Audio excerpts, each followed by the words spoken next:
प्यारे विद्यार्थियों, तुम्हारे बोर्ड एग्जाम को ध्यान में रखते हुए, तुम्हारे समय की बचत करते हुए, मात्र तुम्हारा 20 मिनट, 15 से 20 मिनट में तुम्हारा नरेशन को मैं एकदम से रिवीजन कर देता हूं। पूरा का पूरा नरेशन मात्र 20 मिनट में खत्म करूंगा और यहीं पर खत्म करूंगा।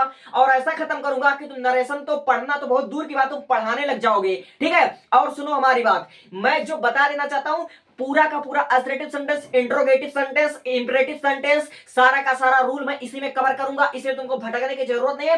पहले मैं रूल समझाऊंगा, फिर एग्जांपल्स करवाऊंगा। और ज्यादा भयभीत ना होना कि तुमको ये समझ में नहीं आ रहा, सब कुछ समझ में आएगा। अगर इन 5 चीजों को तुम समझ गए तो तुम समझ लीजिए कि अगर तुमने आज से पहले नरेशन का नाम नहीं सुना होगा तो तुम एकदम से सम्राट बन जाओगे, धुरंधर बन जाओगे। नई मूवी आई है ना, धुरंधर बन जाओगे। तो सुनो हमारी बात, देखो प्रेजेंट इंडेफिनिट टेंस, यानी कि अगर हम नरेशन बनाते समय सबसे पहले चेंज इनटू टेंस देखें कि टेंस में क्या परिवर्तन होता है। ठीक है, तो उसके हिसाब से मैं समझाने वाला हूं।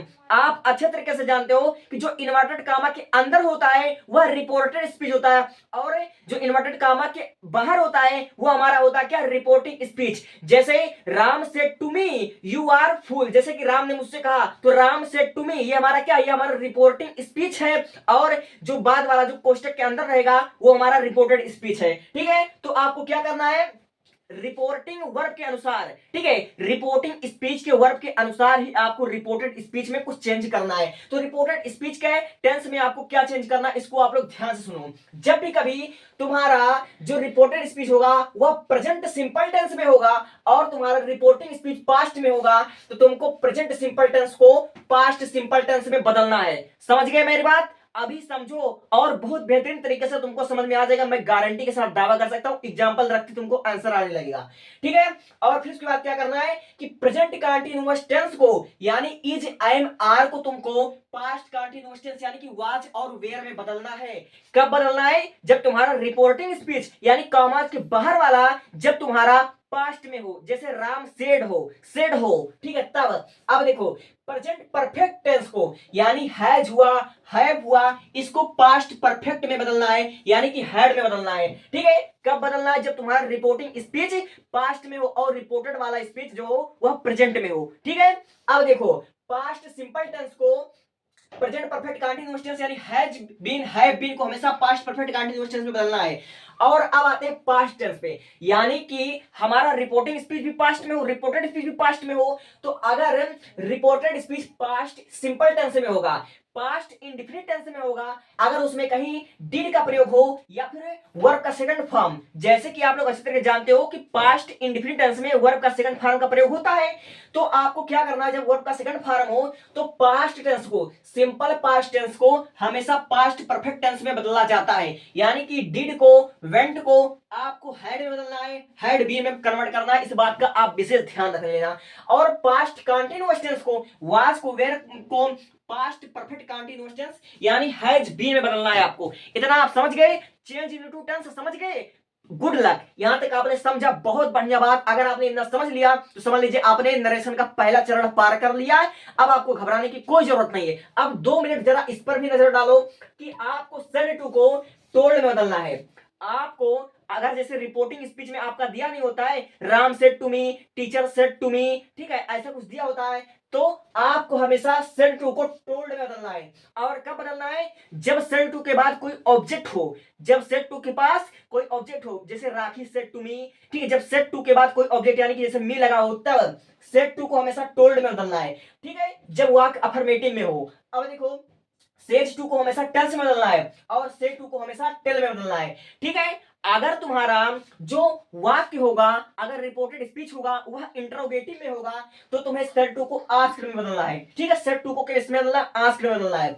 और आखिरी वाला देख लो, जब तुम्हारा इंपरेटिव सेंटेंस हो तो सेड टू को रिक्वेस्टेड में बदलना है, सेड टू को ऑर्डर्ड में बदलना है, सेड टू को फॉरबिड में बदलना है। ठीक है, इतना समझ गए। दूसरा चीज तुम्हारा क्लियर हो गया।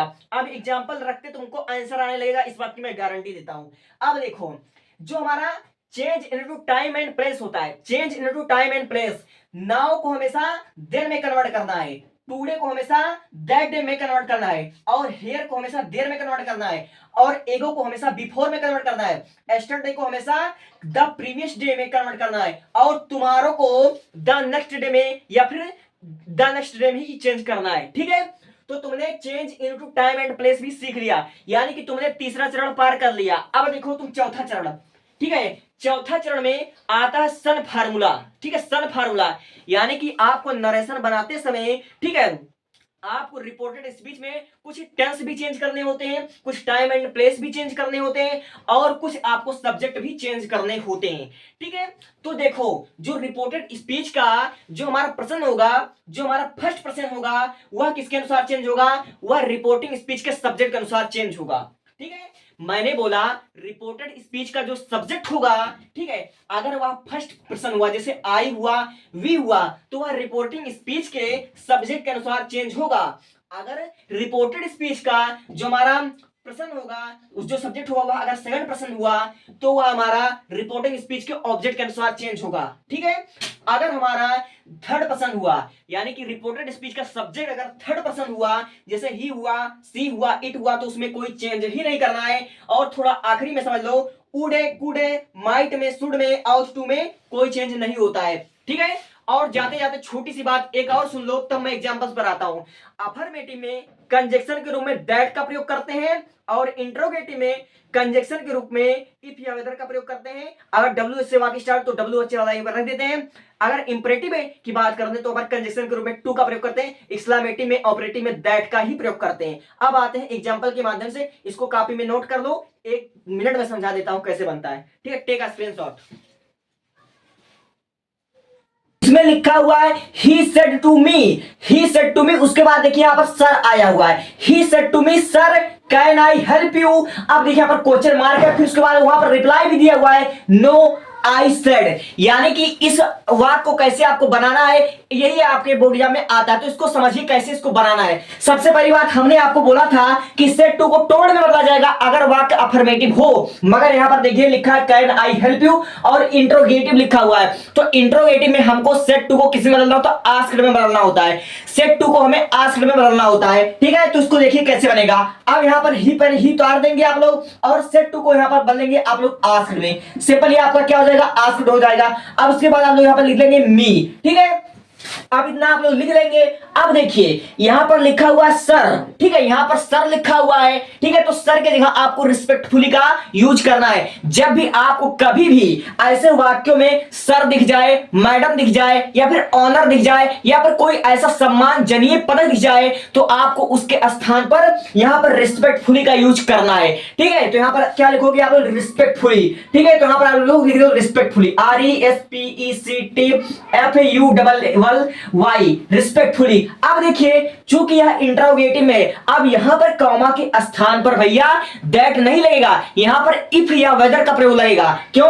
क्योंकि ये जो हमारा इंट्रोगेटिव है यह हमारा किससे शुरू हुआ है, हेल्पिंग वर्ब से शुरू हुआ है, इसलिए यहां पर हमको इफ का प्रयोग करना पड़ेगा कॉमा के स्थान पर। ठीक है, तो यहां पर लिखोगे आप लोग इफ है, इफ का प्रयोग करो या वेदर का प्रयोग करो। अब देखो लिखा है कैन आई हेल्प यू, यह इंट्रोगेटिव में है, इसको आप लोग इंडायरेक्ट बनाते समय किसमें कन्वर्ट कर दोगे, अफर्मेटिव में। तो देखिए आई क्या है, आई फर्स्ट पर्सन है, आई फर्स्ट पर्सन है, और फर्स्ट पर्सन किसके अनुसार चेंज होगा, रिपोर्टिंग स्पीच के सब्जेक्ट के अनुसार, यानी कि इसके अनुसार चेंज होगा। तो यहां पर ही का सब्जेक्ट केस यहां पर हो जाएगा ही। ठीक है, अब देखिए यहां पर देखिए कैन आई हेल्प यू, या किसमें, हमारा प्रेजेंट इंडेफिनिट टेंस में है, और हमने आपको बताया था कि प्रेजेंट सिंपल टेंस हमेशा पास्ट में कन्वर्ट होगा। ठीक है, और कैन हमेशा कुड में हो जाएगा। ठीक है, तो यहां पर आप लिखोगे कुड, CULD। ठीक है, आपका कुड हो जाएगा। अब देखिए लिखा था कैन आई हेल्प यू, तो यहां पर आपका हो जाएगा ही कुड हेल्प, यहां पर लिख दोगे आप लोग, यहां पर क्या लिखोगे, हेल्प लिख दोगे। ठीक है, अब देखिए क्या बच रहा है, आपका बच रहा है यू। अब यू क्या है, यू सेकंड पर्सन है, और यू किसके अनुसार चेंज होगा, यू भैया इसके अनुसार चेंज होगा। ठीक है, ऑब्जेक्ट के अनुसार, रिपोर्टिंग स्पीच के ऑब्जेक्ट के अनुसार चेंज होगा। ठीक है, यहां पर मी के अनुसार यह चेंज होगा, लेकिन देखिए ये हमारा ऑब्जेक्टिव केस है, तो यहां भी हमको ऑब्जेक्टिव केस का प्रयोग करना पड़ेगा। तो यहां पर आप लोग लिखोगे, ठीक है, मी का ऑब्जेक्टिव केस यहां पर होता है मी होता है। ठीक है, मी हो जाएगा। अब आगे देखिए, आगे मेरे भाई यही पर बच्चे गलती करते हैं, यही है मेन मुद्दा कि यहीं पर बच्चे गलती करते हैं। ठीक है, देखिए लिखा हुआ है नो आई सेड, ठीक है, नो आई सेड लिखा हुआ है। एक बार मैं इसका हिंदी भी आपको समझा देता हूं तो हम आपको अच्छे से समझा पाएंगे। यहां पर लिखा हुआ है ही सेड टू मी, उसने मुझसे कहा sir can I help you, क्या मैं आपकी सहायता कर सकता हूं। मैंने बोला नो, फिर उसके बाद कहा आई सेड, मैंने बोला नो। तो आप लोग इसको क्या करोगे, नो आई सेड को आपने क्या करना है, आई रिप्लाइड में कन्वर्ट कर देना है, आई रिप्लाइड में, ठीक है। यहां पर आप लोग कुछ चेंजिंग करने की गलती मत कर लेना कि इसको भी हम चेंज कर दें, नहीं, जो आपको चेंज करना था आपको यही केवल करना है, क्या करना है, रिपोर्टिंग स्पीच के अनुसार रिपोर्टेड स्पीच को करना है, ठीक है। और इसको नो आई सेड, इसी पर बच्चे गलती करते हैं, नो आई सेड को। और चूंकि हमने जो उत्तर दिया वो हमने निगेटिव में दिया तो आपको लिखना होता है, यहां पर क्या लिखोगे, यहां पर आप लिखोगे I replied, REPLIED, replied in negative में आपको लिखना है, इन निगेटिव यहां पर आपको चुपचाप लिख देना है, NEGATIVE, इन निगेटिव यहां पर लिख देना और चुपचाप यहां पर लगा देना है कि आपको ये फुल स्टॉप लगा देना। इस प्रकार वाक्य को बनाते हैं। और